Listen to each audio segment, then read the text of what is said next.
네, 여러분 안녕하세요.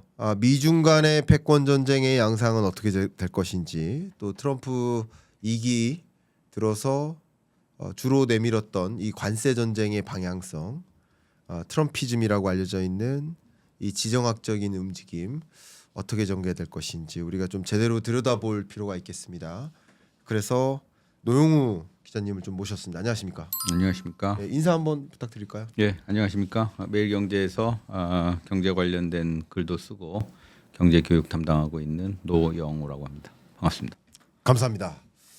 제가 단도직입적으로 이렇게 여쭤보도록 하겠습니다. 예, 지금 이 시점에 가장 큰 현안이 예.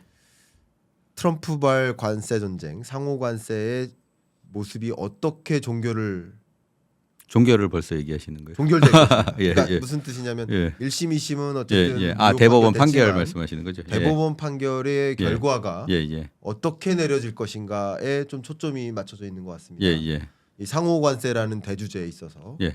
일단 한번 조심스럽게 여쭤볼게요. 우리가 뭐 법 전문가는 아니겠지만 그래도 예. 기자님 어떻게 보십니까?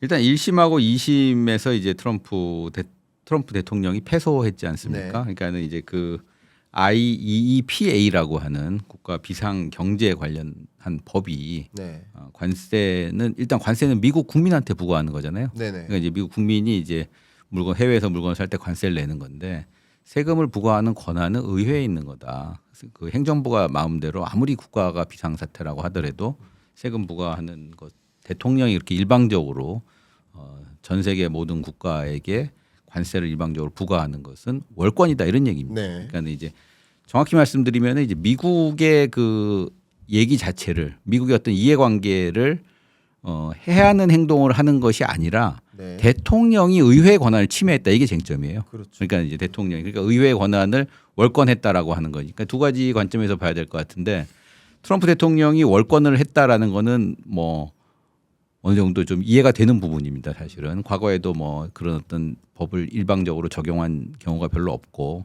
그렇지만 이제 대법원도 미국의 어떤 기관 아니겠습니까? 그렇죠. 그러니까 그렇기 때문에 이제 대법원에서 어떤 판결을 내릴 것이냐 이거를 뭐 예단하기는 좀 쉽지 않지만 네. 일단 기본적으로는 대법원에서 1심, 2심에서 법적인 논리로서 대통령의 권한이 의회 권한을 침범했다라는 얘기는 사실 어느 정도 맞는 얘기라고 볼 수가 있을 것 같고요. 그렇죠. 두 번째 문제는 이제 그럼 뭐 미국의 이해관계는 어떻게 될 것이냐. 네. 그럼 이제 트럼프 대통령이 상호관세를 부과하지 못하게 되면 그럼 어떤 관세를 부과할 수 있는 방법이 없느냐. 그건 아니거든요. 트럼프 대통령은 또 나름대로 품목관세라는 걸 부과할 수가 있습니다. 그러니까는 뭐 그 슈퍼 301조나 뭐 그 무역법 232조 같은 걸 동원을 해가지고 관세를 부과할 수 있는 방법들은 여러 가지가 있어요. 근데 그 부분에 대해서는 의회에서 아직까지는 행정부가 의회 권한을 침범했다라고 얘기를 하지가 않습니다. 그러니까 만약에 이제 그 대법원에서 상호관세 부분 국가에 대해서 일방적으로 부과하는 그러니까 국가의 모든 물건에 대해서 부과하는 상호관세에 대해서는 위법이다라고 판결을 하더라도 트럼프 대통령은 품목별 관세를 부과하는 방식으로 다른 나라를 옥죄할 수 있는 수단은 얼마든지 있다. 네. 이렇게 보고요. 그다음에 이제 대법원 같은 경우 이제 국제무역에서는 그 미국 법원의 어떤 모습을 보여주는 굉장히 유명한 판례가 하나 있습니다. 그러니까 코스트코 판례라고 하는 것이 하나가 있는데 네. 과거에 이제 코스트코하고 오메가 스위스식의 명품 브랜드죠. 오메가하고 그 분쟁이 붙었습니다. 네. 오메가 시계를 코스트코가 해외의 어떤 그레이 마켓에서 수입해서 싼 값에 팔았을 때 이게 오메가의 지적재산권을 침해한 것이다라고 해서 오메가가 소송을 이제 제기한 것이 있었는데 2000년대 초반에 네.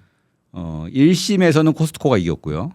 2심에서는 오메가가 이겼고 대법원에서는 오메가가 이겼습니다. 그래서 이제 오메가가 결국은 대법원에서 승소를 했는데 유사한 판결이 한 4, 5년 후에 또 유사한 판결이 있었는데 그때는 이제 오메가에 반하는 결정을 내렸습니다. 그래서 이 결정하는 과정까지가 한 7, 8년이 걸렸어요. 지금은 조금 이제 이번에 대법원 판결은 상당히 좀 신속하게 진행이 되는 편인데 이렇게 법적인 문제라고 하는 것이 굉장히 오래되고 지난하고 그 과정에서 많은 일들이 벌어집니다.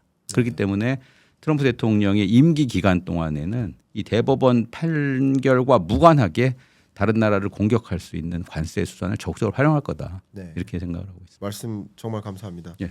네, 주셨던 말씀 속에서 제가 또 이어지는 좀 질문을 좀 더 드려본다면 예. 말씀하셨던 것처럼 이 무역 확장법의 기초에서 뭐 품목별 관세를 부과하는 그런 방법은 분명 백악관에서 대통령실에서 고민하고 있는 플랜 B에 해당될 것이다. 예, 예. 그렇죠? 그렇게 생각합니다. 가만히 있지는 않을 겁니다. 예, 예. 그렇습니다. 그리고 되게 재밌게도 저도 정말 많은 기업들을 만나서 이야기를 나눠보는데 예. 그 플랜 B가 더 무섭다는 거예요. 왜냐하면 항상 실제로 기업들은 지금, 예. 변화가 싫은 거고 예, 예, 예. 그렇습니다. 이미 그 상호관세 체제에 맞췄는데 예, 예. 또 다른 방식으로 엄청난 혼동이 올 것이다. 예, 불확실하죠. 그죠? 예, 예. 불확실성이 그게 커지는 싫다는 거야. 그냥 거죠. 예. 그냥 상호관세는 싫지만 예. 그 약탈적 그런 행위는 싫지만 예. 대법원의 판결이 그냥 트럼프의 손을 들어줬으면 좋겠다라는 거예요. 되게 재밌죠. 예, 재밌는 예. 반응이네. 그런 예, 반응이에요. 실제 예. 제가 만나본 정말 많은 기업들의 대표님들의 표현은 다 그렇습니다. 예. 저는 정말 많은 기업들 만나니까요. 예, 예. 그리고 예. 플랜 B는 분명히 그거예요. 그러면 이 만약에 이제 무효 판결이냐 아니면 소위 트럼프의 손을 들어주느냐 이거 두 가지 시나리오밖에 없는데 그렇죠. 그렇죠? 예, 예. 두 가지밖에 없는데 예. 두 가지 시나리오를 한번 그려볼 수밖에 없는 것 같아요. 이건 대응의 이슈인 거지 예. 예측의 범주는 아닌 것 같아요. 예, 예, 그렇죠? 예. 저는- 그렇습니다. 네. 그래서 그렇습니다. 대응을 예, 어떻게 예. 하느냐의 논리인데 예. 각각의 시나리오일 때 어떤 일이 벌어질까를 보는 건데 예, 예. 자 먼저 무효 판결이 된다. 예. 근데 말씀 주셨던 것처럼 IEPA법에 기초해서 본다면 두 가지 조건이죠. 예. 과연 비상사태 맞느냐. 예, 예, 예. 이 비상사태를 몰고 온 게 트럼프는 계속 무역 적자 때문인데 예, 예. 무역 적자가 하루 이틀 일이 아니고 예, 예. 만년 무역 적자인데 그리고 그 무역 적자를 야기한 대상국들을 보니까 1위가 중국이지만 예, 예. 2위가 EU예요. 예, 예. 근데 EU가 만든 대미 무역 적자가 이게 과연 비상사태인 것이냐? 예, 예, 예. 뭐 한국, 일본도 마찬가지죠. 예. 그러니까 이게 비상사태 맞느냐? 비상사태일 때 쓰라고 만든 건데 비상사태도 아닌데 이걸 예, 왜 쓰냐? 예, 예. 요 그렇습니다. 논리가 예, 하나 예. 있죠. 그렇습니다. 예, 예. 그러니까 법적으로는 저도 무효인 것 같아요. 예, 예, 예. 두 번째도 당연히 조세제도는 예, 예. 의회를 통과해야만 하는 거죠. 맞습니다. 예, 우리나라도 마찬가지잖아요. 예, 예, 예. 아무리 부동산 정책을 어떻게 드라이브한다 하더라도 예, 예. 예를 들어서 조세제도를 바꾼다, 보유세라든가 거래세를 바꾼다. 예, 예, 예. 의회의 결정이 그렇습니다. 있어요. 그렇습니다. 예, 의회 예. 결정 없이 대통령이 예, 마음대로. 예, 예. 그러니까 이 관세도 마찬가지잖아요. 그러니까 법적으로만 본다면 무효인 것 같아요. 예. 근데 되게 재밌게도 유효일 가능성에 대해서, 그러니까 예. 트럼프의 승소를 손을 들어줄 가능성도 상당 부분 있다고 보는 논리가 예. 제가 여러 또 전문가들 만나서 얘기해 보니까 주로 이제 그런 쪽의 입장을 얘기하는 분이 유발 하라리 책을 언급하시면서 예, 예. 예? 예. 그런 견지에서 좀 생각을 해보면 미국의 역사에 그 역사적인 그 대법원의 의사 결정이 예. 맞냐 그르냐를 놓고 판단하는 것도 맞겠지만, 예. 근데 이 결정에 따라서 이 3억 5천만 미국 인구 유권자들한테 예. 거대한 혼란을 주는 게 맞느냐 예. 하는 판단 기준도 네, 있다. 예. 물론입니다. 예, 예. 이 부분 혹시 어떻게 생각하십니까? 아, 그 전적으로 동의하는 부분이죠. 그 네. 아까 제가 코스트코의 그렇죠, 어떤 그렇죠. 판례도 마찬가지로 그렇게 시간이 계속 지난하게 시간을 끌면서 결론이 이렇게 해도 됐다가 저렇게 해도 됐다가 여러 가지 이제 혼란스러운 과정을 겪으면서 결국에는 코스트코의 손을 들어줬습니다. 좋습니다. 결과적으로. 맞습니다. 그러면 이제 그 동안에 이제 그 불확실성을 감당해야 되는 것들은 아까 말씀하신 네. 대로 기업들의 몫이고 네. 소비자들의 몫인 거죠. 그러니까 이제 예를 들어서 대법원이 뭐 어떤 미국 대법원이 어떤 판결을 내릴지는 두고 봐야 되겠습니다만은 일단은 기본적으로 이것과 관련된 불확실성이 한꺼번에 없어지지는 않을 거다. 좋습니다. 단순하게 말씀드리면 그렇게 말씀드리겠습니다. 자, 그러면 예. 이제 어떻게 판결 낼지는 모른다. 일단은 예. 어떤 식으로 판결 낼지 모른다. 근데 만약에 무효 판결일 때 한 가지 실물 경제적으로는 무역 질서가 굉장히 또 혼란스러워지는 일이 있을 수 있다. 마치 25년 4월 달처럼 예. 상호 관세를 처음 할 때처럼 예. 또 한 번 예를 들어서 한국에 대해서 관세를 부과한 한국으로부터 수입 품목이 이만큼 있다면 1위 품목 반도체, 2위 품목 자동차, 3위 품목 자동차 부품 각각에 대해서 관세를 또 매기면 똑같은 게 되잖아요. 그럴 수 있습니다. 그러니까 그런 예, 식으로 예. 또 큰 혼란이 올 거다라는 얘기까지 지금 마무리했습니다. 예, 예. 근데 제가 박사님하고 더 추가적으로 논의하고 싶은 것이 예. 트럼프 대통령이 지금까지 계속 얘기했던 게 그 결과는 파괴적일 것이다. 네. 그 파괴적인 결과는 아마도 이 무역 질서 혼란을 가져오는 거는 미국이 아닌 다른 나라인 거고요. 네. 자국 경제, 자국 어떤 자본 시장을 생각해 보면 파괴적일 수 있다라고 보여져요. 네. 어떤 파급 영향이 있을 거라고 혹시 생각하시는지? 무효가 됐을 때를 말씀하시는 그렇죠. 건가요? 아니면 무효라고 무효가 한다면. 상호관세가 무효다라고 네, 했을 만약에. 때 그럼 굉장히 좀 혼란스럽죠. 예. 예를 들어서 이제 우리나라 같은 경우를 예를 들면 지금 예를 들어서 우리나라는 미국하고 이제 합의를 끝냈지 않습니까? 일단 네. 1차적으로는. 그래서 이제 15%의 관세를 적용하는 걸로 지금 끝냈고 그렇죠. 그다음에 15% 관세를 적용하는 그 대가로 말이죠. 처음에 원래 25%였는데 네. 15%로 10%를 낮추는 대가로 우리나라는 3,500억 달러를 미국에 투자하기로 MOU라는 걸 맺어놨습니다. 네. 합의를 무역 네. 합의를 했는데 이 합의는 물론 법적인 구속력은 없습니다. 그렇죠. 법적인 구속력은 없는 거지만 그래도 미국과의 약속이지 않습니까? 그럼요. 근데 이제 예를 들어서 15%의 관세가 상호 관세거든요. 네. 이 관세에 부과한 근거가 IEEPA라고 하는 그 법에 의해서 지금 15% 관세를 예. 부과하고 있는 거거든요. 그러니까 예. 이 법이 무효라 그러면 15%의 관세를 부과할 수가 없겠죠. 예. 그러면은 이제 15%의 관세를 부과할 수 없으면은 우리나라가 그럼 3,500억 불을 투자하기로 한 것도 무효가 되는 것이냐. 그렇죠. 아주 복잡한 문제가 생기는 거죠. 우리나라는 이제 약속을 해놨고 예를 들어서 뭐 우리나라는 이 법이 무효가 되든 무효가 되지 않든 어쨌든 미국하고 약속을 해놓은 상태거든요. 그럼 이제 이 법이 무효가 됐으면 그럼 우리도 3,500억 달러를 투자하기로 한 것도 그럼 무효냐? 거기에 대해서는 뭐 우리나라는 당연히 무효라고 주장하고 싶겠지만 미국은 우리하고 약속을 한 거 아니냐? 이렇게 이제 얘기를 할 수가 있는 거거든요. 그렇죠. 그렇게 되면 이제 양국 간에 또 그 문제를 놓고 다시 한번 또 합의를 해야 되는 그런 문제가 생기고 네. 그다음에 아까 말씀하신 대로 이제 그렇게 되면 미국도 안에 칼이 있어야 될 거 아니에요. 네. 협상을 하려 그러면 또 자기네들의 무기가 또 있어야 될 것 같은데 이 국가에 부과하는 상호관세는 더 이상 무기로서의 역할을 못 하니까 그럼 다시 또 이제 품목별 관세로 가는 거죠. 품목별 관세로 가가지고 또 우리나라의 가장 약한 부분 아까 말씀하신 뭐 반도체라든가 뭐 자동차라든가 이런 거에 대해서의 관세를 또 끌고 오면은 그렇게 되면 이제 우리나라는 사실은 15%의 상호 25%의 상호 관세 문제는 어느 정도 풀어놨는데 네. 어느 정도 해결을 봤는데 지금 이제 이 풀어놓은 이 과정 자체가 다시 또 원점으로 가게 되면 네. 또 가서 또 협상을 해야 되는 문제고 그 기간 동안에는 또 우리나라 기업들은 그 고율의 관세를 감당을 해야 되는 문제고 이런 문제들이 계속 반복이 되는 거죠. 그러니까는 아까 말씀하신 대로 기업 입장에서는 차라리 상호 관세를 받는 게 낫다라고 네. 하는 것이 이제 10분 이해가 어느 정도 이해가 가는 부분이 이 문제는 이제 우리나라가 어느 정도 해법을 찾은 상태거든요. 그리고 이제 그렇죠. 관세라고 하는 것은 뒤에도 뭐 말씀이 나올 수가 있겠지만은 관세라고 하는 것은 우리는 15%가 중요한 게 아니고요. 우리의 경쟁 국가 일본하고 EU 그다음에 뭐 어떤 우리와 경쟁하는 다른 나라들보다 우리가 관세를 많이 무냐 못 무냐의 문제입니다. 결과적으로. 그러니까 결론은 트럼프 대통령은 그거를 노린 거거든요. 그러니까 이제 그거 각국을 갖다 1대1로 협상을 하면서 우리나라는 미국한테 맞는 관세가 15%냐 25%냐 이거보다는 일본이 과연 몇 프로의 관세를 묻느냐에 더 신경을 많이 썼어요. 실제로는. EU가 몇 프로의 관세를 묻느냐에 더 신경을 많이 썼다 이거죠.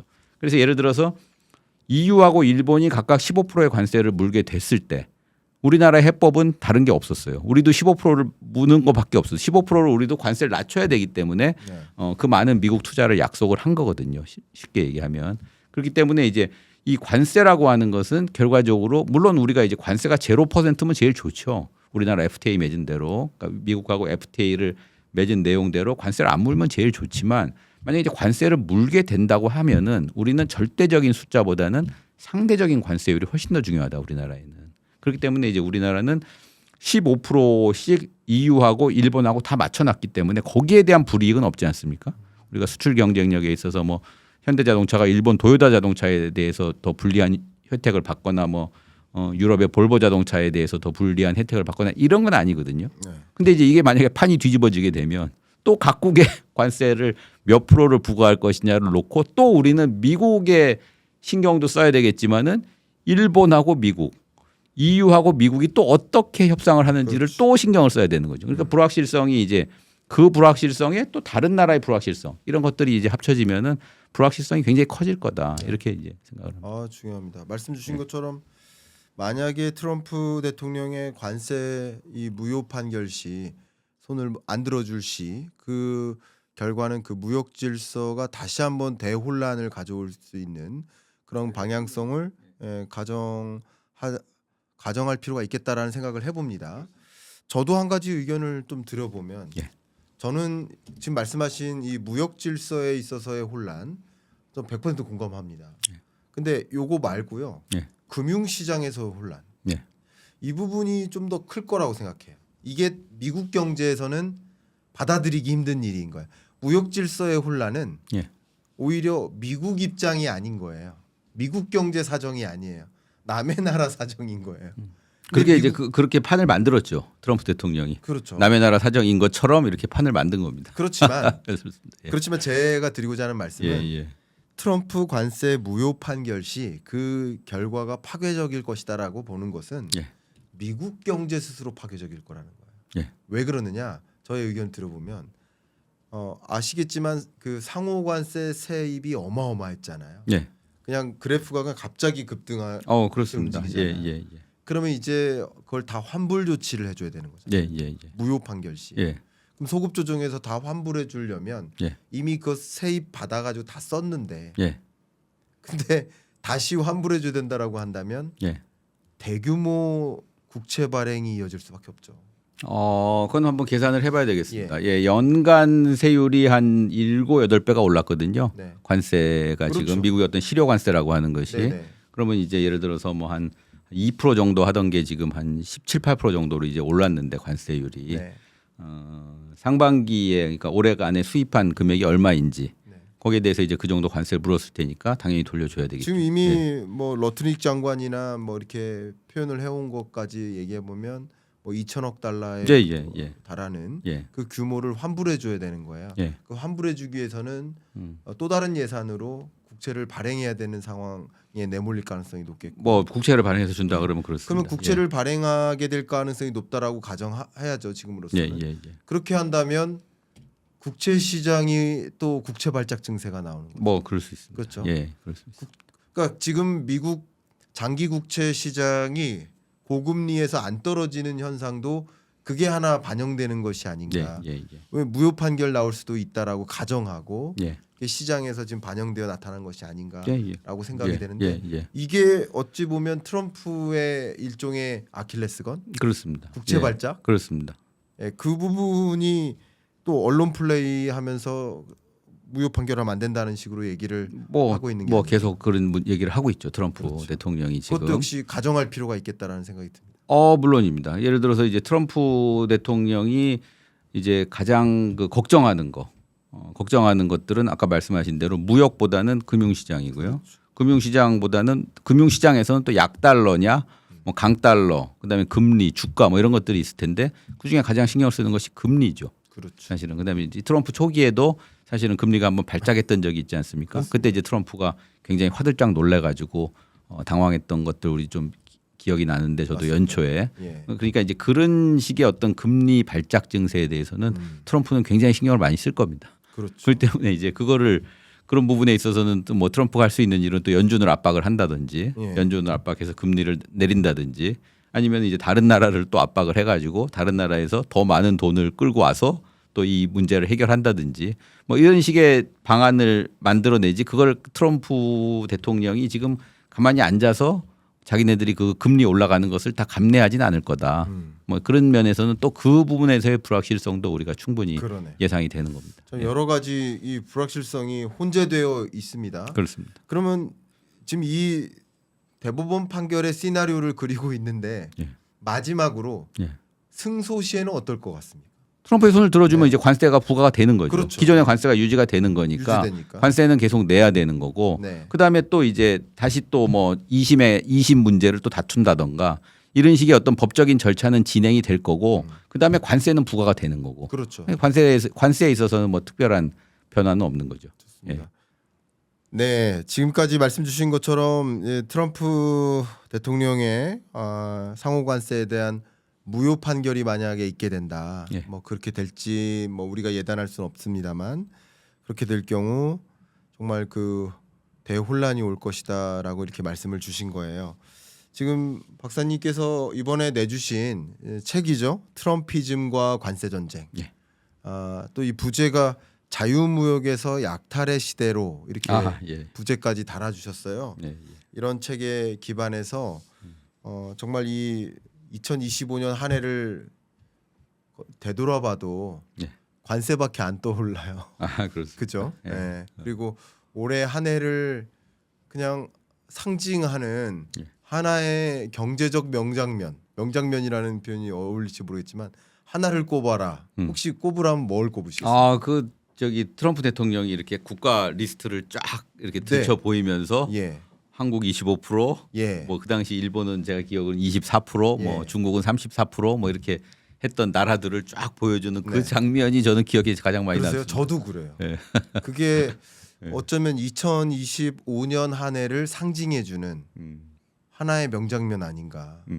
뭐 그 상호관세 판넬 딱 들었던 맞습니다. 그 예, 장면. 예. 백악관 기억이 앞에서. 많이 납니다. 예. 예.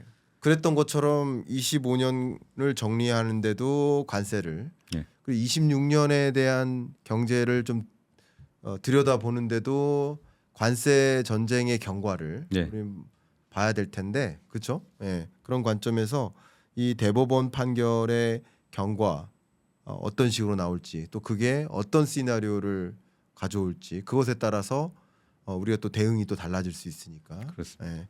말씀 주신 걸 잘 참조해 볼 수 있을 것 같습니다. 자 이제 드리고 싶은 또 대질문이 예. 많이 고민하셨을 겁니다. 이 관세 전쟁에 대해서 이렇게 책을 집필하실 만큼 고민하셨으니까 많이 고민하셨겠지만 미중 간의 관세 전쟁 예. 기본적으로 우리 에이펙 정상회담을 기점으로 나름의 뭐 휴전을 선택했다 이렇게 평가할 수 있을 것 같은데 저는 예. 지금부터 이제 남은 중간 선거 때까지 예. 1년 동안 예. 미중 간의 관세 전쟁은 어떨 것이라고 혹시 가늠하십니까? 미중 간의 관세 전쟁은 지금 그 양국이 갖고 있는 무기가 지금 다 나왔지 않습니까? 네. 미국은 이제 예를 들어서 중국에 대해서 이제 관세를 부과하겠다라고 했을 때 네네. 중국은 이제 히토류라고 하는 거에 대한 수입을 금지하고 그다음에 뭐 미국 농수산물에 대한 수입을 금지하고 그다음에 나머지 어떤 미국은 중국이 들고 있는 미국 국채 부분이라든가 네. 이런 부분들이 저는 그 2019년도에 이제 미중 간의 무역 전쟁을 할 때 네. 제가 이제 중국 분들을 제가 이제 신문사에 국제부에 있어가지고 이제 중국 대사도 그때 인터뷰를 했었고 미국 중국 분들을 많이 만나서 얘기를 들어볼 기회가 있었어요. 그때는 중국 사람들이 굉장히 겁을 많이 냈습니다. 미국의 어떤 트럼프의 어떤 관세 부과 조치에 대해서. 그렇죠. 지금은 중국이 별로 겁을 내지 않는 것 같아요. 미국의 어떤 그런 조치에 대해서 우리도 한번 해볼 만하다. 뭐 중국 경제도 물론 굉장히 문제가 많습니다. 뭐 부채 문제라든가 부동산 문제라든가 문제가 굉장히 많지만 미국의 어떤 그런 어떤 트럼프 대통령의 어떤 일방적인 관세에 대해서는 굉장히 내성을 많이 키웠다. 저는 그렇게 생각을 하고 있습니다. 그렇기 때문에 트럼프 대통령은 어쨌든 간에 중국을 계속 관세로 공격하는 그런 액션은 계속 취할 거고요. 내년도 중간선거 때까지는 반드시 어떤 지지층을 결집을 해야 되기 때문에 그런 식의 어떤 관세로 공격은 하겠지만은 중국의 방어도 만만치 않을 거다. 네. 그렇기 때문에 이 두 개는 이 두 미중 간의 관세 전쟁은 어느 한쪽의 일방적인 승리로 귀결되기가 어렵습니다. 네. 그러니까 계속 이런 긴장 상태로 계속 옮아가고 갈 거다라고 보고요. 그다음에 이제 그 와중에서 어떤 정치적인 문제들이 개입이 되겠죠. 대만 문제라든가 그다음에 뭐 저기 미중 간의 어떤 군사적인 문제라든 것까지 개입이 되면서 경제와 경제 안보 문제가 같이 복합적으로 굴러가는 이런 양상이 될 수밖에 없다. 그렇게 생각합니다. 말씀 감사합니다. 저도 박사님 말씀 주셨던 것처럼 뭐 이제 장기적인 그림을 본다면 미중 간의 패권 전쟁, 미중 간의 무역 전쟁은 뭐 단기간 안에 끝날 만한 소재가 아니고 예. 장기전이 될 것이다라고 그림은 그리고 있습니다. 그리고 어쩌면 제 생애 동안에 끝나지 않을 대주제인 것 같다. 뭐 이런 그럴 수도 생각도 있습니다. 개인적으로는 예, 예. 합니다. 그런데 제가 지금 좀 드렸던 질문은 미중 간의 패권 전쟁 혹은 무역 전쟁이 장기적인 소재일 것은 확실하지만 예. 그것의 정도, 격화된 정도는 차이가 있을 수 있잖아요. 예, 예. 예를 들면 4월 3일에서 9일 사이에 상호관세 발표하고 아무도 대응하지 말라고 했더니 똑같이 대응할 거야 하면서 미중이 막 격돌했던 그리고 에이펙 정상회담을 기점으로 다소 무역 전쟁이 완화됐던 예, 예, 예. 그러니까 격화와 완화를 거치면서 장기화될 거라고 보고 있는 거거든요. 그렇습니다. 근데 예. 제가 한번 질문드리고 싶은 게 예. 저는 오히려 예. 26년 11월 중간 선거 때까지만큼은 예. 미국 입장에서도 중국의 협조를 좀 구할 가능성이 있다. 예. 그러니까 관세 전쟁, 무역 전쟁을 좀 쉬어가는 예. 한 1년 동안에는 좀 휴전처럼 가져갈 가능성이 있다라고 저는 보고 있거든요. 그렇습니까? 예, 예. 혹시 어떻게 견해를 더 갖고 계신지. 그러니까 이제 트럼프의 입장, 트럼프 대통령의 입장에서는 처음에 이제 취임할 때부터 관세가 가장 아름다운 단어다. 네. 이런 얘기를 했지 않습니까? 그러면서 그 중간에 어떤 이제 스티브 미란이라는 사람의 이제 보고서가 또 공개가 됐었고요. 네. 그러면서 이제 그 미국이란 나라가 어떤 생각을 하고 있는지 대충 이제 윤곽이 드러났는데 관세는 실제로 부과하려는 의도는 별로 없었어요. 예를 들어서 관세로 협박을 하는 수단이죠. 예를 들어서 이제 관세를 예를 들면 아주 심플하게 이런 겁니다. 한국, 일본, EU에 대해서 어떻게 협상을 했냐면 관세를 일단 부과를 하고 이 관세를 낮춰줄 테니까 돈을 얼마를 가져올지 투자를 할지를 내놔라. 네. 이렇게 요구를 한 거거든요. 그래서 이제 미국의 투자를 뭐 몇천억 불씩, 일본은 뭐 5,500억 불 이렇게 이제 투자를 하겠다고 하니까 관세를 낮춰준 거거든요. 네네. 그러면 목적이 뭐라고 생각하십니까?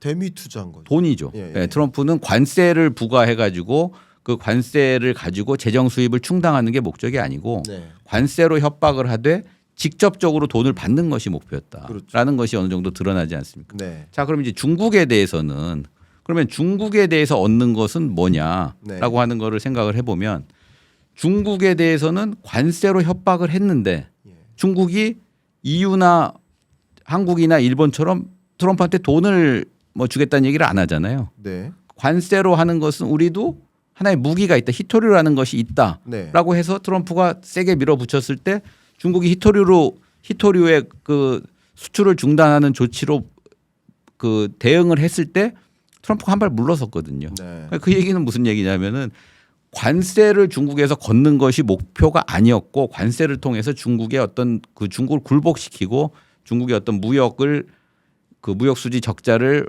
완화시키고 중국에서 투자를 받는 것이 돈을 받는 것이 목표였는데 거기에 대해서 중국이 나름대로의 카드를 제시하면서 둘이 충돌했을 때 네. 트럼프는 물러섰다 이거죠. 그러면은 중국은 이제 해법이 나온 거죠. 중국은 이런 관점에서는 여기다가 이제 뭐 돈을 준다거나 굴복하지 않겠다라고 하는 것을 갈 거고 네. 트럼프 입장에서도 이렇게 관세로 위협을 했더니 중국이 내놓는 카드가 만만치 않다라는 것을 확인을 했으니까 네. 여기서 더 이상 중국을 자극할 필요가 없는 겁니다. 사실 어떻게 보면 실익이 없는 거죠.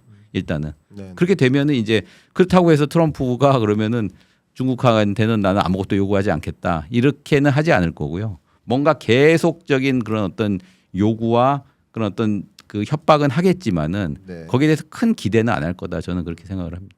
좋습니다. 박사님 말씀 주셨던 부분들에 대해서 저도 거의 전적으로 공감합니다. 네. 근데 제가 지금 사실 논의해 보고 싶었던 질문 드렸었던 그 질문은 뭐냐면 저부터 이제 의견을 드려보면 예.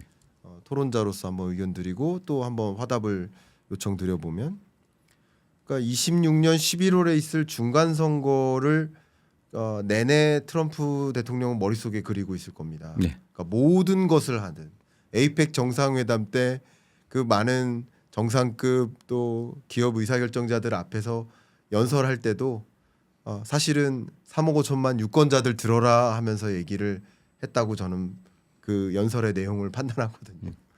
그러니까 계속 정치적인 판단입니다. 그래서 미중 간의 정상회담이나 미중 간의 무역 전쟁도 다소 이제 그 에이펙 정상회담을 기점으로 1년 정도 중간 선거 때까지는 좀 다소 휴전을 희망하는 예.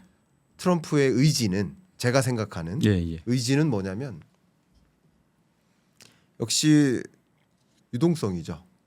중간 선거 때까지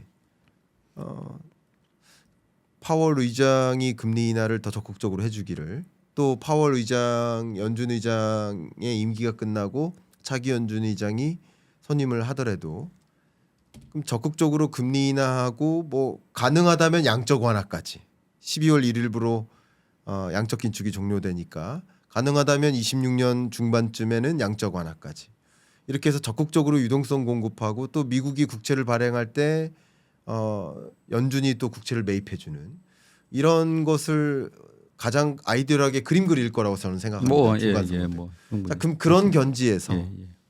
트럼프 대통령 입장에서 필연적으로 형성되어야 될 조건은 인플레가 야기되면 안 된다는 거죠. 예, 예. 그러니까 모든 것들이 인플레가 야기되면 이게 다 수포로 돌아가는 거예요. 예, 이 계획들이. 예, 예. 그러면 이제부터는 26년 중반까지 적어도 인플레가 야기되지 않도록 함으로써 이제 금리 인하와 양적 완화나 유동성 공급의 수순을 가져가도록 그 물가를 안정시키는 데 초점을 둔다면 이제 미중 간의 적절한 평화, 적절한 무역 합의를 통해서 무관세 저렴한 중국산 생필품을 조달받는 것, 희토류 공급이 차질을 빚지 않는 것, 적어도 그 기간 동안에는 그게 트럼프 대통령의 가장 큰 의지가 아닐까. 뭐 그럴 수 있습니다. 그래서 네. 그래서 저의 의견은 미중 패권 전쟁, 무역 전쟁은 장기전이겠지만 네. 지금부터 한 11월까지는 다소 우리 좀 휴전하자라는 입장을 가져가지 않을까 하는 전제를 갖고 있는 겁니다. 예. 가능성 있는 시나리오고 네. 여러 가지를 이제 조합을 해가지고 잘 말씀을 해주신 것 같은데 네. 트럼프의 입장에서 이제 다 유리한 것만 다 취하는 거죠. 그렇죠. 예, 한국하고 뭐 저기 EU하고 일본에서는 돈을 받아서 그렇습니다. 미국의 빚을 갚고 예. 중국에서는 이제 저금리로 가격이 낮은 생필품을 도입해서 물가를 안정시키고 그렇습니다. 뭐 그런 것들의 시나리오를 그릴 수 있다고 생각을 합니다. 그렇습니다. 예. 그러니까 관세 미란이, 전쟁으로 예. 가져올 건 다 가져왔으니까. 예, 예. 그죠? 예. 약속 받았잖아요. 다. 예, 예, 예. 그럼 이제부터는 물가 안정을 유도하고 예. 그래야 유동성 뿌려서 예. 중간 선거에 이기자. 예.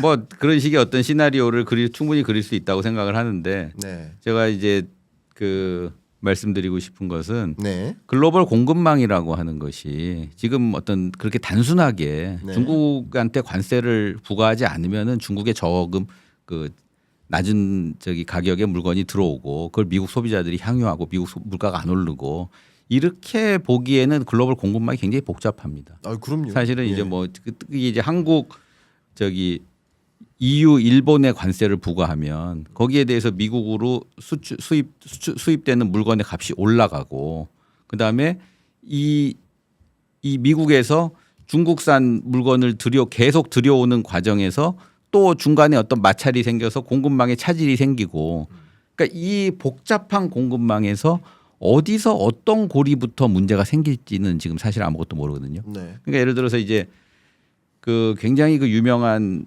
국제무역에서 굉장히 유명한 책이 하나 있는데 티셔츠의 여행이라는 책이 있습니다. 그러니까 티셔츠 하나가 글로벌 공급망이 얼마나 복잡하게 얽혀 있느냐, 얼마나 많은 나라들이 거기에 인볼브가 돼 있고 어떤 충격이 닥쳤을 때 이 충격이 어디로 가느냐, 뭐 네. 그런 것들을 갖다 이제 티셔츠를 갖다 전 세계가 돌아다니는 티셔츠의 여행으로 이제 묘사를 한 아주 유명한 책이 하나 있는데 네. 그 책에 보면 그 책에서 얘기하는 것처럼 미국이 티셔츠에 대해서 관세를 부과하면 티셔츠의 수입량이 줄 것 같잖아요.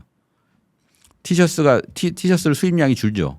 근데 미국에는 굉장히 중요한 그 산업이 목화 산업이에요. 네. 정치적으로 굉장히 중요한 산업이. 그 목화 산업은 또 수출 산업입니다.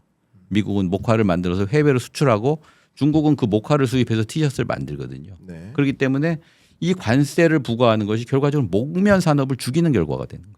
그럴 수도 있죠. 미국의 티셔츠에 관세를 부과하면은 중국의 티셔츠 산업이 죽을 줄 알았는데 네. 관세를 부과하니까 미국의 목화 산업이 죽는 거예요. 실제 그래서 관세 네. 부과로 인해서 고용 냉각도 심각하게 일어났죠. 그렇죠. 그게 이제 실제. 그게 이제 그런 식의 어떤 피드백 효과 때문에 그렇죠. 일어나는 건데 예, 예. 지금의 어떤 휴대폰이라든가 반도체, 자동차는 그거보다 훨씬 더 공급망이 복잡하거든요. 네. 그러니까 이제 미국의 어떤 관세 부과라고 하는 것이 이게 어떤 뭐 중국에 어떤 영향을 가져오고 미국에 어떤 영향을 가져오고 이런 부분들은 조금 더 두고 봐야 된다. 아, 그럼요. 제가 볼 때는 예. 그 단순하게 뭐 중국에는 관세를 안 부과했으니까 중국에 실제로 관세가 안 부과한 건 아니거든요. 지금 중국에도 상당 부분 지금 부과가 돼 있습니다. 네. 근데 이제 우리가 중국에다가 그 관세를 막 100%, 뭐 150% 이런데 우리가 이제 내성이 생겨가지고 중국이 지금 뭐 관세를 안 물고 있는 것처럼 보이지만은 중국은 지금 한국하고 저기 EU나 일본보다 더 많은 관세를 지금 물고 있어요. 네. 지금 실제로 물고 있으니까 이 물건이 가져가는 또 미국으로 갈 때 인플레이션이 또 안 생길 거다. 그러면 이 관세를 낮춰줘야 되거든요. 미국이 네. 옛날처럼 이 관세를 그럼 낮춰줄 거냐? 뭐 그럴 의사는 별로 없어 보입니다. 트럼프가 그러니까 현상을 유지하는 선에서의 어떤 그 긴장감은 뭐 말씀하신 대로 가능하겠지만은 이것으로 인해서 트럼프가 생각하는 그런 어떤 아이디얼한 상황, 금리도 낮고 물가도 낮고 그다음에 뭐 미국의 국채 문제도 해결되고 이런 상황이 올지는 조금 더 두고 봐야 된다. 아, 그럼요. 네.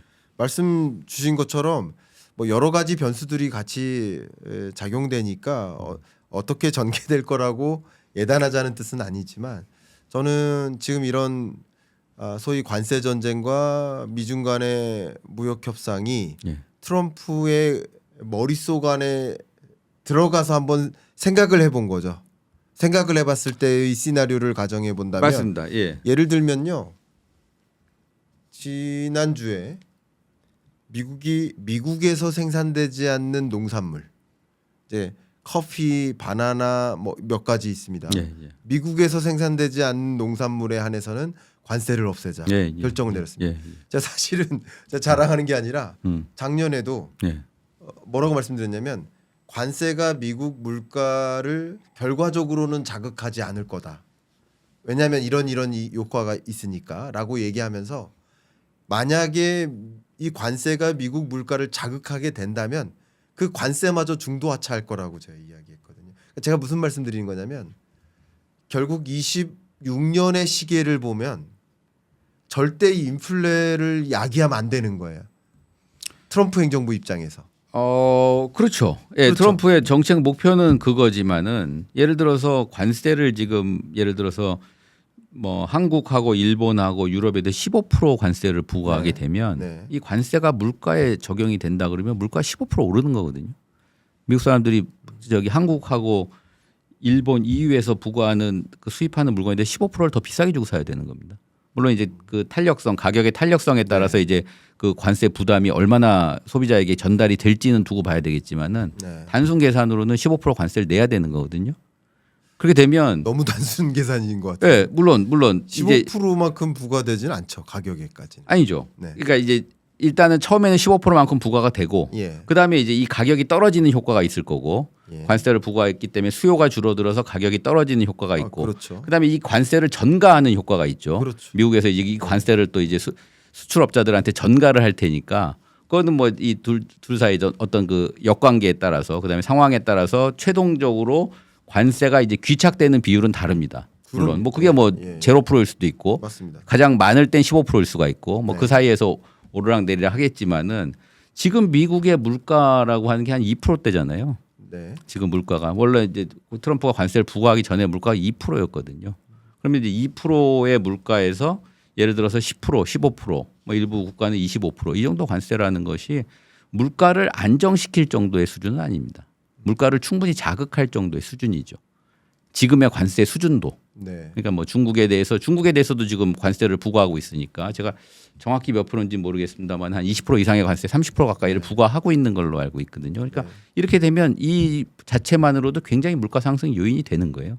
그러니까 이제 앞으로 중국하고 미국 간의 긴장 관계가 이게 이제 없어지고 평화롭게 돼서 트럼프가 내년에 물가를 안정시켜서 선거에 이길 거다. 그건 좀 두고 봐야 된다 이런 말씀입니다. 좋습니다. 네. 그러면은 말씀 주셨으니까 네, 이제 왜냐하면 저의 생각하고 좀 반하는 말씀 주셨으니까 또 저희는 이제 토론이잖아요. 예. 그러니까 저도 토론자로서 의견을 좀 드려보면 저는 애초부터 예를 들어 관세를 20% 부과해도 물가 상승률을 20%로 만들지 않는다.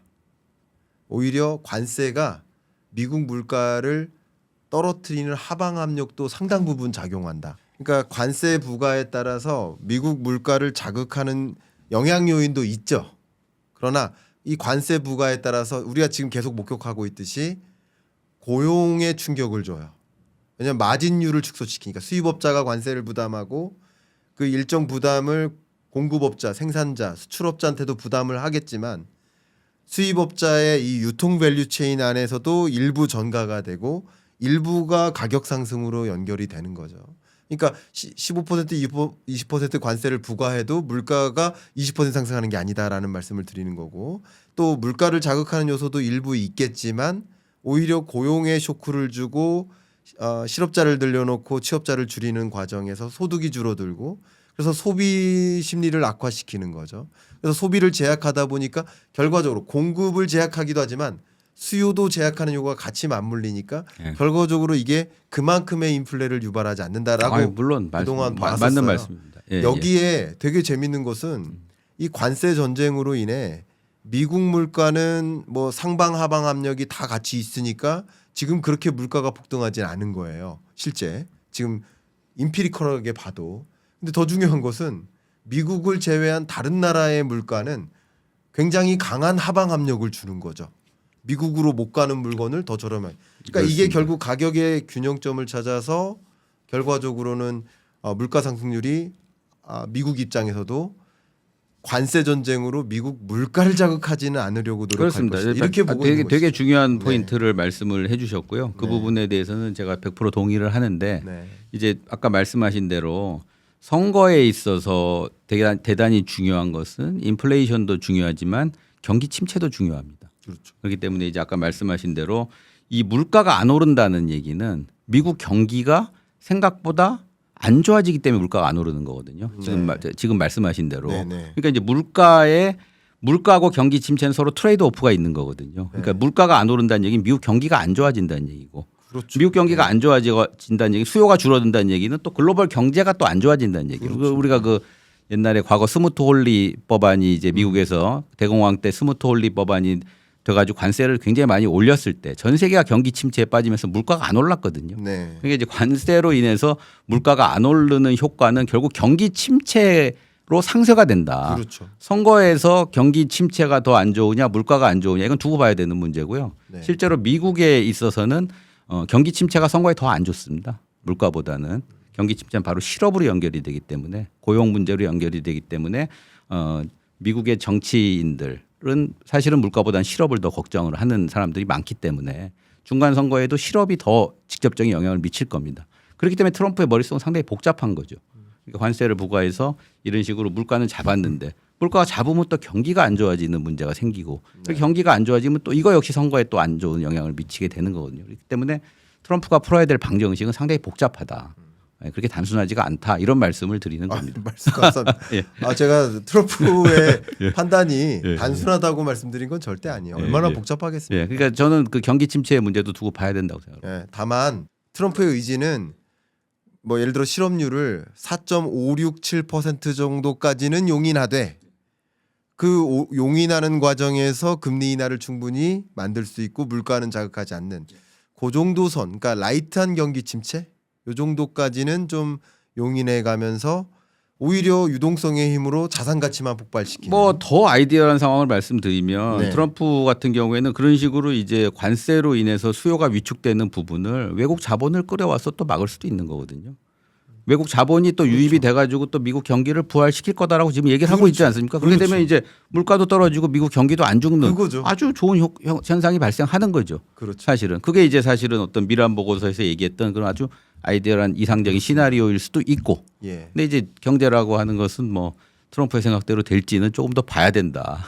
이런 말씀드립니다. 제가 트럼프 생각대로 예. 미국 경제가 세계 경제가 26년에 이렇게 움직일 거라고 논하는 게 아니라 지금 미중 패권 전쟁이나 관세 전쟁이 트럼프의 머릿속에서 시작된 거잖아요. 예. 그러니까 이분은 어떤 생각을 가지고 있나?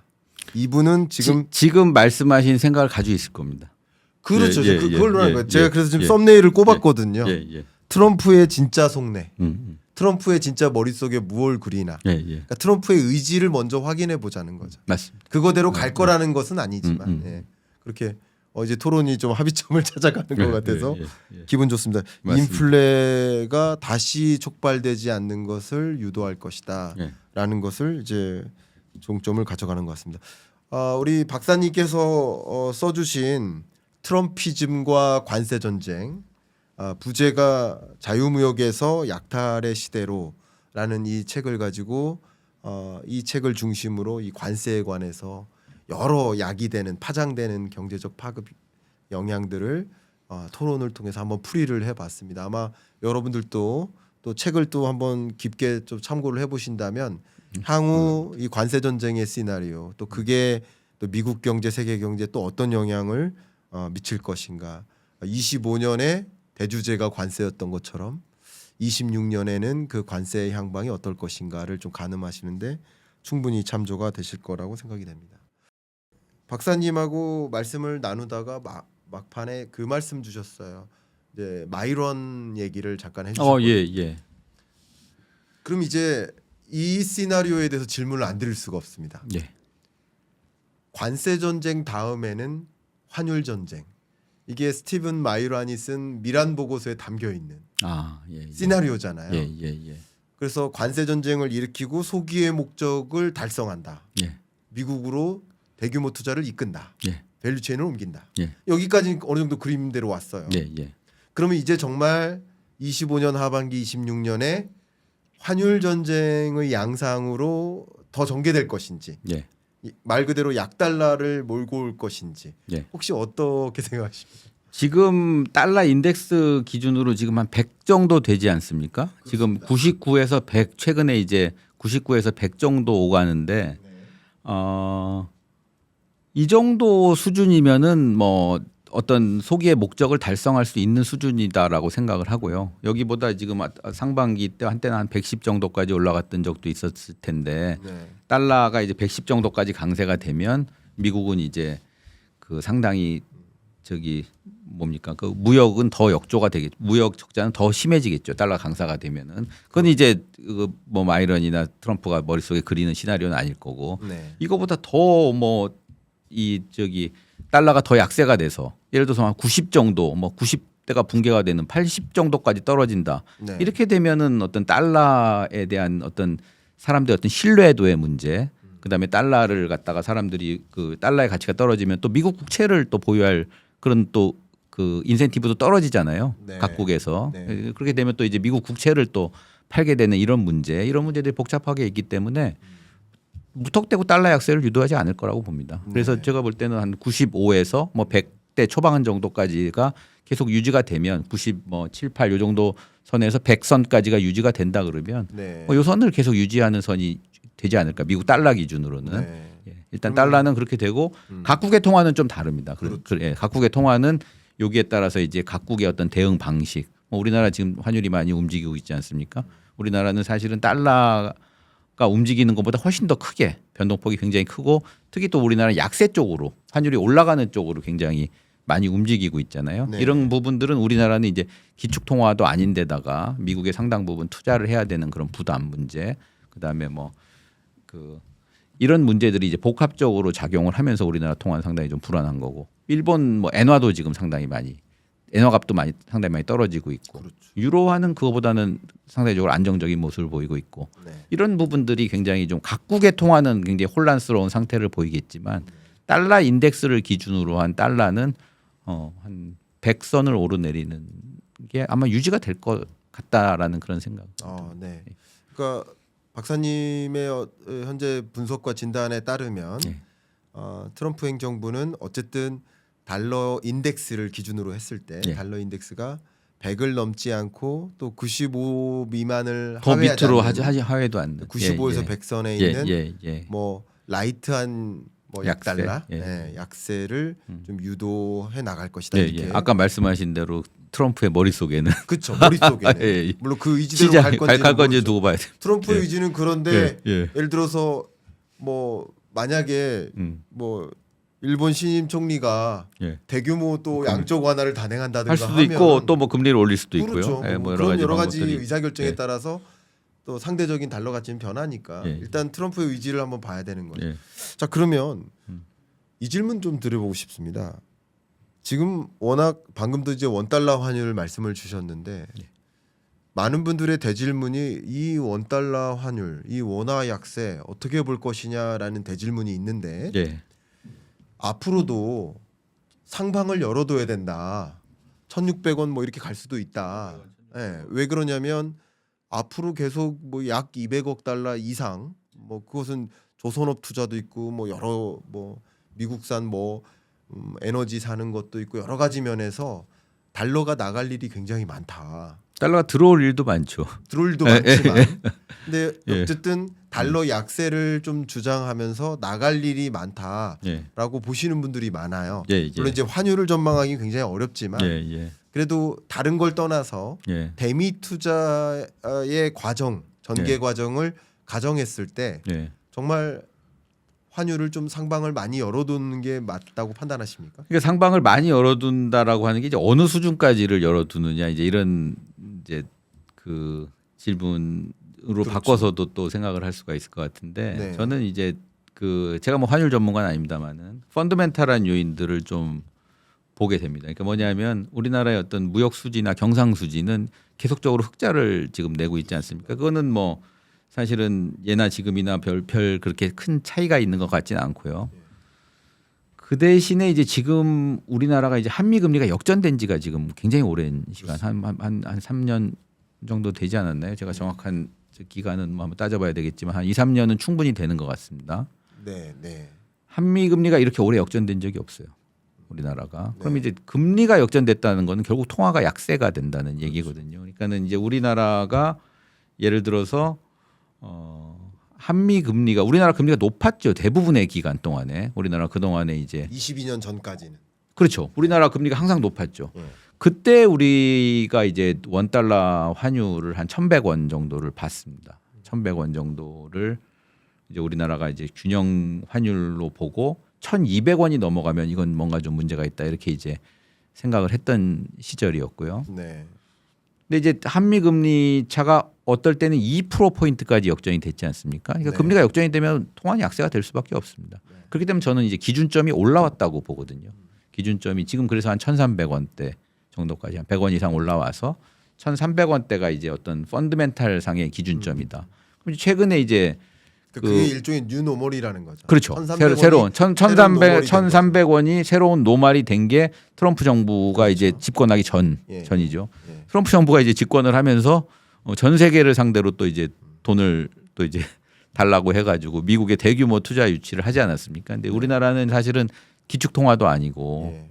그다음에 그 미국한테 돈을 200억 달러씩 줘야 되고 우리나라가 사실은 200억 달러가 작은 돈이 아닙니다. 사실은 우리나라가 이제 뭐 외환 시장에 개입을 할 때 뭐 한 10억, 20억 달러 이렇게 개입을 하는 나라죠. 우리나라 외환 시장 자체가 작거든요. 그러니까 이제 그런 정도로 개입하는 나라에서 200억 달러를 미국한테 이제 그 달러로 줘야 된다라고 하는 것은 좀 상당히 좀 외환 시장의 규모에 비해서는 작지 않은 돈이다. 그렇기 때문에 또 한 번에 또 노말이 생겨나는 거예요. 한미 금리 차로 따라서 한 1,300원. 그다음에 이 어떤 대미 투자 이런 거로 인해서 또 한 레벨이 한 1,400원 정도로 위로 올라왔다. 네.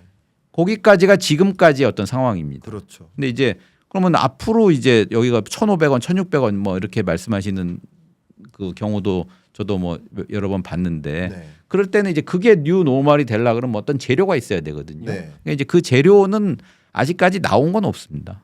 그래서 이제 뭐 1,200원. 그래서 우리나라의 레벨은 계속 올라오는 단계인 거는 분명합니다. 그러니까 예를 들어서 그 한미 금리가 역전되기 전에 어떤 1,100원대, 한미 금리 역전된 다음에 어떤 1,300원대.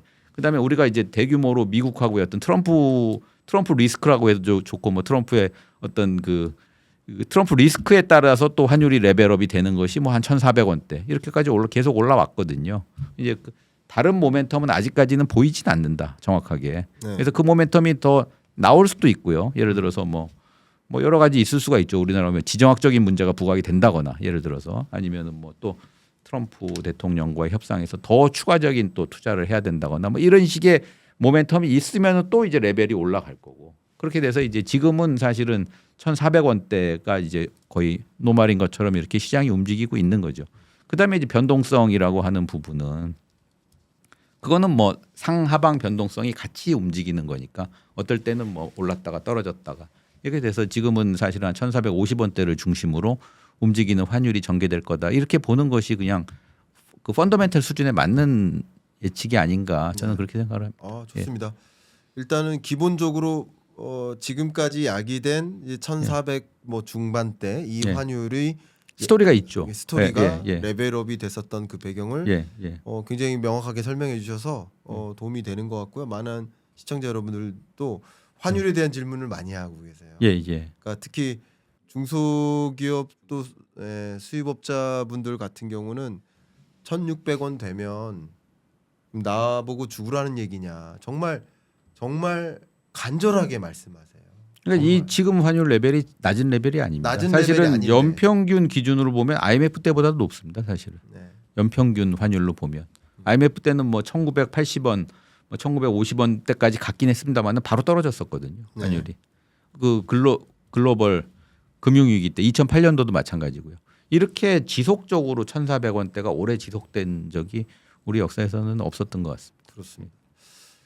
그러면 제가 이렇게 볼게요. 저는 이제 지금부터 좀 제 의견 한번 드려보면 예. 지금까지 그렇게 환율이 형성된 건 저도 굉장히 강하게 공감하고요.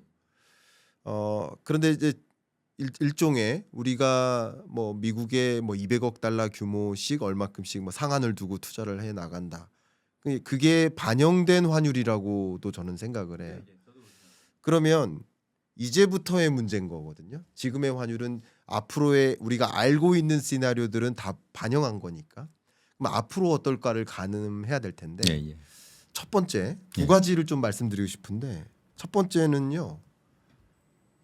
트럼프 대통령은 뭘 좋아할까 이거예요. 예. 이제 왜 그러냐면 얼마 전에 제가 그 국회 기재위 그 감사 과정을 다 봤거든요. 전 기재위 건 다 보거든요. 예.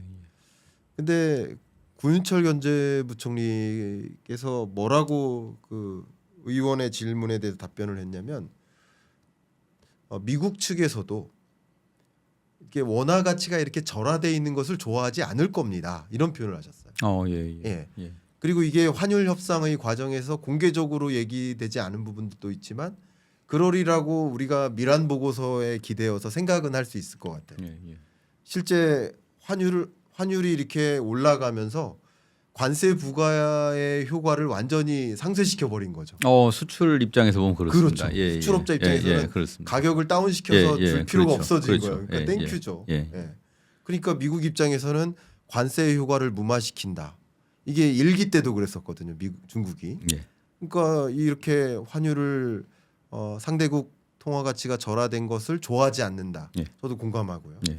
그래서 저의 이제 두 번째 말씀드린 시나리오는 뭐냐면 미란 보고서대로 트럼프의 의지는 이제 2026년에는 관세 전쟁으로 소기의 목적을 다 달성했다면 대미 투자를 약속받은 거 했다면 이제부터는 미국 제조 기지의 가동률의 문제다.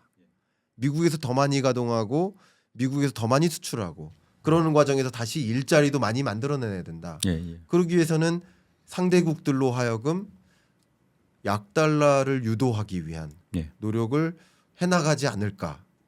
그러니까 트럼프의 의지대로. 약달러라는 건 이제 원화 강세를 말씀하시는 그렇죠. 거죠. 상대적으로. 근데 그렇다고 해서 제가 뭐 1,300원 아래로 내려올 거라고 보지는 않지만 이 1,300원, 1,350원이 뉴노멀로 저는 봅니다. 그래서 내려가더라도 1,300 초반까지 가는 거죠. 장기적으로 26년 말까지 그런 흐름으로 미 행정부는 좀 유도하려고 노력하지 않을까 하고 판단을 하고 있거든요. 이 부분 혹시 의견 먼저 여쭙겠습니다.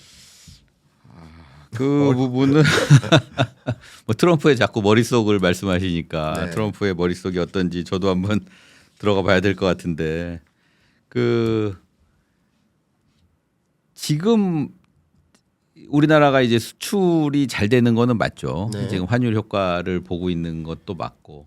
근데 이제 미국하고의 관계를 놓고 보면 미국은 또 두 가지 측면이 있죠. 미국 물건을 또 우리 나라에 수출을 해가지고 미국의 제조업을 또 이제 강하게 만들겠다라고 하는 이런 정책 목표도 있는 반면에 예. 한국에서 더 많은 투자를 유치해 가지고 한국에서 더 많은 투자를 유치해서 미국의 투자를 더 많이 유도하려고 하는 인센티브도 같이 있습니다. 그렇습니다. 그러니까 이제 아까 말씀하신 대로 미국의 수출을 늘려서 미국의 제조업을 부활시켜서 수출을 늘리는 이런 효과는 미국의 제조업 기반이 뭐 보는 사람마다 다르겠습니다만은 미국의 제조업 기반이 환율이 예를 들어서 10% 오른다 그래서 미국이 수출을 제조업 수출을 할 수 있을 정도로 미국의 제조업 기반이 그렇게 탄탄하지가 않습니다. 네네. 예, 미국의 제조업이 뭐 그래봤자 가격이 한 10% 싸지는 건데 그렇죠. 미국이 그동안에 뭐 가격이 10%가 비싸가지고 수출을 못했던 거 아니거든요. 중국이라든가 뭐 일본이라든가 뭐 한국도 마찬가지입니다만은 제조업 경쟁력을 환율을 1, 20% 가지고 제조업 경쟁력을 부활시키겠다라고 하기에는 미국의 제조업 경쟁력이 상당히 취약하다. 저는 그렇게 개인적으로는 생각을 하고 트럼프의 머릿속에는 오히려 이런 효과도 있지만 여기서 돈을 더 받아와서 한국하고 일본에서 지금 뭐 3,500억 달러 얘기했지만 또 뭐 기업들로부터 또 뭐 미국 물건을 더 사라, 뭐 미국 무기를 더 사라, 뭐 미국 투자를 늘려라 계속 압박을 하고 있지 않습니까? 이런 것들을 더 받아와서 예를 들어서 미국의 어떤 제조업 기반을 더 구축하기 하는 것이 그 시간이 많이 걸리죠. 그런 부분들은 그런 것들을 더 선호할 경우에는 이거는 또 워낙 약세가 되는 겁니다. 좋습니다. 결과적으로 한국에서 달러가 나가니까는. 그렇죠. 그러니까 이제 그 두 가지 중에 뭘 더 선호할 것이냐라고 보면은 자꾸 트럼프 머릿속 말씀하시니까는 트럼프 머릿속에는 후자를 더 선호할 것 같다. 좋습니다. 투자를 더 많이 받아서 저기 미국의 제조업 기반을 만드는 것을 더 선호할 것 같다. 예. 그렇게 되면 결과적으로 이거는 마찬가지로 또 워낙 약세 요인이 되는 겁니다. 그렇습니다. 예. 좋습니다. 그 의견도 충분히 저는 공감을 하고요. 예. 미국의 뭐 제조업의 경쟁력이 높다고 저도 평가는 하진 않지만 예. 지금도 이미 제조를 많이 하고 있기 때문에 예, 예. 환율 여건에 따라서 수익성이 달라지니까 기업들이 미국에도 공장이 있고 한국에도 공장이 있는 많은 다국적 기업들이 선택의 문제인데 미국에서의 가동률을 조금 더 올릴 수 있도록 뭐 유도하는 물론 예, 예. 그런 맞습니다. 목적이다라고 저는 보고 있는데 그럼 두 번째 이게 재밌습니다. 환율을 가늠하기는 어렵지만 한 가지 이제 축에서 한번 논의를 해본 거고 두 번째 축은 뭐냐면 박사님께서 말씀 주셨던 한미 간의 금리 차예요. 예. 근데 2025년까지는 미국보다 다른 나라의 금리 인하 속도가 더 빨랐어요. 왜냐하면 9월까지는 계속 지켜봤거든요. 예, 예. 근데 다른 나라들은 서둘러 금리 인하했죠. 예, 예, 예. 예. 뭐 스위스, 스웨덴, 뭐 스위스는 제로 금리를 예, 택했습니다. 예, 지금. 예. 예. 자, 그러니까 다른 나라들의 금리 인하 속도가 더 빨랐었던 거예요. 예, 예. 우리나라도 포함인 거예요. 그러니까 우리도 격차가 더 벌어진 거죠. 근데 9월을 기점으로 25년 9월을 기점으로 다른 나라들의 금리 인하 속도가 더 빨랐는데 그 1년 동안에는 예, 예. 24년 9월부터. 예, 예. 근데 재밌게도 25년 9월부터 26년 9월까지는 예. 미국의 금리 인하 속도가 더 빠르다라고 보고 있습니다. 왜냐하면 다른 나라들은 일단 예. 추가 금리 인하를 단행하기가 어려워요. 그리고 중립금리 다 달았고 예, 예. 우리나라도 가장 대표적이죠. 예, 예. 이제 중립금리 거의 가까워졌으니 굉장히 신중하게 금리를 예, 판단하니까 예, 예. 이런 높은 환율을 놓고 금리 인하를 단행하기가 어렵죠. 부담스럽죠. 예, 예, 그렇습니다. 그러니까 다른 나라들은 금리 인하를 이제 거의 마무리하는 과정이고 예, 예. 미국은 이제 4% 수준에서 본격적으로 금리 인하를 해나갈 수순에 있다. 뭐 계속 압박을 하고 있습니다. 트럼프가 그렇죠. 금리를 내릴 것을 계속 압박을 하고 있죠. 그래서 적어도 지금 4%의 기준금리에서 예, 중립금리를 3%로 보면 예, 예. 금리 인하 폭이 한국보다는 훨씬 큰 거죠. 일단 예. 1% 포인트니까. 예, 예. 그렇게 본다면 예, 뭐 환율에 영향을 미치는 변수들이 여러 가지가 있지만 이 통화 정책 기조라고 봤을 때는 미국의 금리 인하 속도와 미국의 완화적 통화 정책의 정도, 확장적 재정 정책의 정도도 중간 선거를 앞두고 미국보다 더 빠르지 않다. 그러니까 25년 9월까지는 다른 나라들이 더 빨랐지만 예. 25년 9월부터 1년은 미국이 더 빠르다. 예. 이것은 상대적으로 달러 약세화를 유도하는 데 기여하지 않을까. 그렇습니다. 이렇게까지 예, 예. 제가 정리를 하고 있습니다. 예, 예, 예. 뭐 좋은 말씀입니다. 예, 예, 예, 좋은 말씀입니다. 네. 물론 이제 가장 그 금리라는 거는 아까도 제가 말씀드렸듯이 펀더멘탈한 요인이거든요. 네. 금리 차이는 환율의 레벨을 결정하는 요인입니다. 변동성보다는. 그럼요. 그렇기 때문에 당연히 이제 한미 간의 금리 차가 지금 1.5% 정도 되는데 미국이 네. 만약에 금리를 1% 내리고 우리는 지금 계속 이 수준을 유지한다 그러면 0.5%가 되는 거 아니겠습니까? 그럼 네. 최소한 환율을 50원에서 100원 정도는 떨어뜨리는 원화를 절상시키는 요인으로 당연히 된다라고 그렇습니다. 생각을 합니다. 정말 이 환율에 대한 질문도 굉장히 많으셔서 예. 관세 전쟁 다음에는 정말 이제 환율 전쟁으로 본격화되지 않을까 하는 질문들을 많이 갖고 계셔서 환율에 대한 질문도 계속 드렸는데 예. 그럼 마지막으로 환율에 관한 이런 질문 드리겠습니다. 한국은행 예. 어떻게 해야 한다고 보십니까? 굉장히 한국은행 이제 딜레마가 크겠지만 한국은행이 어떻게 환율을 고려했습니다. 환율을 고려했을 네. 때, 그러니까 이제 우리나라는 지금 뭐 그 거시경제 변수가 여러 가지가 있지 않습니까? 환율이 있고요. 네. 그다음에 금리가 있을 거고, 주가가 있을 거고, 네. 이렇게 이제 여러 가지 그 가격 변수들이 있는데 우리나라는 소위 말하는 소규모 개방 경제라는 네. 거죠. 그러니까 우리나라는 어떤 그 작은 나라입니다. 경제적으로 보면 우리나라 GDP 규모가 뭐 세계 10위권이다 이렇게 얘기를 하지만 금융시장에서 우리나라는 작은 나라예요. 우리나라가 뭐 원화 통화가 국제화돼 있지도 않고 네.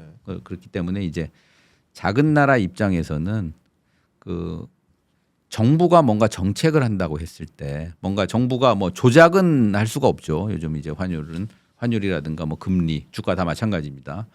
그건 할 수 없지만 어느 정도 이제 정책을 하지 않습니까? 가격 변수에 대한 정책을 하잖아요. 그런 네. 정책을 한다고 했을 때 우선순위는 네. 저는 이제 환율이 먼저고 그다음에 금리고 그다음에 주가다. 저는 네. 그렇게 생각을 합니다. 그러니까 우리나라 입장에서는 외환시장 안정이 제일 중요합니다. 사실은. 그다음에 이제 우리나라 금리를 안정시켜야 되는 거고. 네. 그다음에 주가죠. 그러니까 이제 이 한국은행 입장에서는 자 이제 금리라는 정책 툴이 있지 않습니까? 네. 금리라는 정책 툴을 가지고 여러 가지를 지금 우리나라 금융시장 여러 가지를 해야 되잖아요. 네. 그 중에 이제 가장 우선순위를 만약에 이제 한국은행의 입장에서 제가 한번 생각을 해본다 그러면 가장 먼저 신경을 써야 될 것이 환율이다.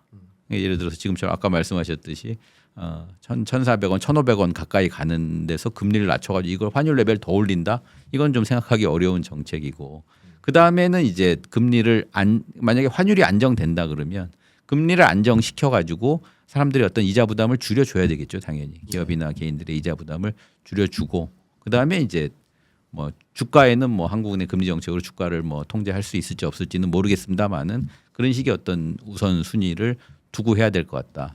그러면은 사실은 어떤 정책이 예상이 되냐, 뭐 그런 어떤 관점에서 본다 그러면 지금 수준에서 금리 낮추기는 상당히 좀 부담스럽고 내년에도 미국이 금리를 낮춰가지고 환율이 어느 정도 안정되는 것을 확인한 다음에 움직이는 것이 맞다 이렇게 생각을 합니다. 그렇게 의견을 갖고 계시고요. 네.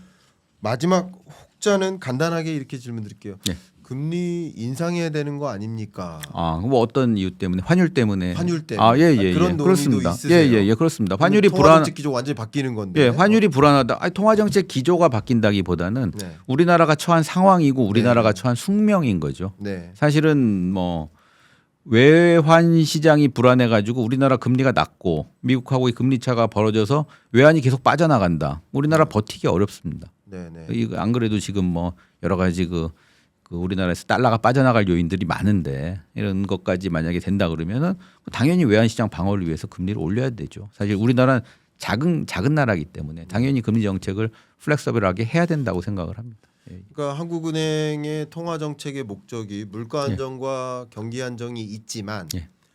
이렇게 과도하게 환율이 불안한 상황 하에서는 이게 우선시 돼야 되는 거고. 제 개인적인 생각입니다. 그렇죠. 저도 예. 맞는 것 같아요. 예. 이거는 예. 어떤 위기 상황이니까. 예. 그리고 이게 안정화됐다라는 전제하에서는 그렇죠. 또 역시 이 두 가지 목적을 향해서 그렇죠. 정진할 필요가 있다. 그렇죠. 네, 이렇게 보니까 예. 뭐 지금 같은 국면에서는 오히려 금리 인상도 고려를 해야 된다라는 예. 말씀도 많은 분들이 지금 같은 상황이라는 것이 이제 정확히 어떤 상황인지는 조금 더 이제 전문적인 판단이 필요한데 결과적으로 환율이 레벨업 된 거는 지금 레벨업 되는 상황인 건 맞지 않습니까? 그렇죠. 그러니까 한국은행이 뭐 일시적으로 금리를 올린다고 그래서 뭐 그 환율을 레벨 다운 시킬 수 있을 것인지는 좀 생각을 해봐야 되고 금리를 그 정도로 올리려 그러면 한 번 올려가지고는 안 될 거고요. 그렇죠. 한 두세 번은 올려야지 그나마 이제 환율이 맞아요. 레벨 다운이 되는 거죠. 네. 한 번 올리고 뭐 그냥 가만히 있으면 또 이제 다시 또 환원될 가능성이 많기 때문에 거기에 대한 판단은 좀 잠깐 제 필요하다고 머릿속으로 떠올렸는데요. 생각합니다. 예. 진짜 금리 인상했을 때 환율 안정화에는 분명 기여할 수 있겠지만 예, 예. 또 이 물가 안정과 경기 안정을 고려했을 때 예. 또 엄청난 또 이런 혼란이 있을 수도 그럼요. 있겠구나 하는 생각도 좀 물론 드네요. 지금도 이제 뭐 가계 대출이라든가 기업 대출이 굉장히 많은 상태에서 금리를 올리게 되면 그 부담을 국민들이 질 수 있을지 그런 부분들도 상당히 고민을 해야 되는데 제가 말씀드리고 싶은 것은 우선순위를 정해야 되는 상황이 올 수도 있다. 예. 지금처럼 이제 경제가 지금보다 더 불안해지고 그렇죠. 외환 시장이 더 불안해졌을 때는 우리는 나라는 우선순위는 비교적 명확하게 할 필요가 있다. 그런 말씀입니다. 좋습니다. 오늘 노영우 박사님과 트럼피즘과 관세 전쟁의 저자로서 트럼프 대통령의 생각도 한번 고민해보고 속내는 무엇인가 고민도 해보고 이 관세 전쟁의 향방 그리고 관세 전쟁 후속타 환율 전쟁은 또 어떻게 전개될까에 대한 고민까지 한번 심층적으로 1시간 동안 해본 것 같습니다. 너무 많이 도움됐고요. 여러분들이 이 복잡한 경제를 어떻게 들여다봐야 되는가, 어떻게 사고해야 되는가 라는 그 질문에 대해서 오늘 충분히 도움을 받으셨을 거라고 생각이 되고 여러분 관심 있으신 분은 트럼피즘과 관세 전쟁 노영우 박사님의 책을 또 한번 일독해 보시기를 또 추천해 드리면서 고정 댓글 상단에 이렇게 링크를 남겨놓을 테니까 관심 있으신 분들 이렇게 잘 확인해 보시길 추천드리겠습니다. 이상 마무리하고요. 저희 12월에 한번 또 뵙고 토론하도록 하겠습니다. 감사합니다. 예, 감사합니다. 감사합니다.